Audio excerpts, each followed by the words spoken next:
Kung titingnan mo yung tao ngayon,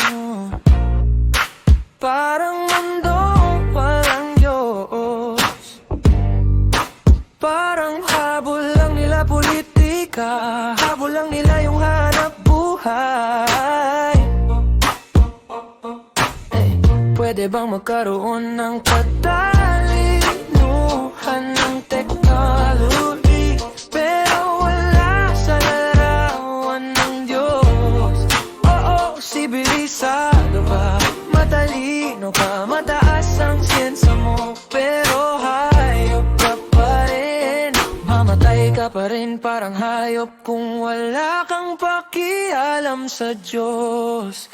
Tumingin ka tao ngayon, parang wala silang interest. Malibang i-accept mo, pag-set mo doon pa lang. Let us make men in our image. Kasi anak mo hinayaan mo lang maimpluwensyahan ang mundo. Parang hayop lang siya ng mundo, angat ka lang sa hayop. So what kung masangat ka? So what kung masangat ang revelation mo?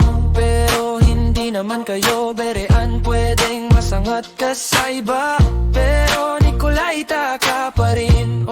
Hayop ka pa rin kung wala kang pakialam sa Diyos.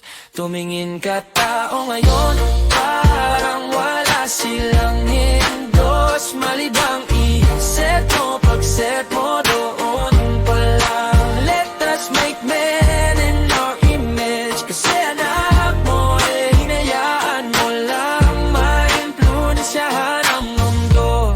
Tumingin ka tao ngayon,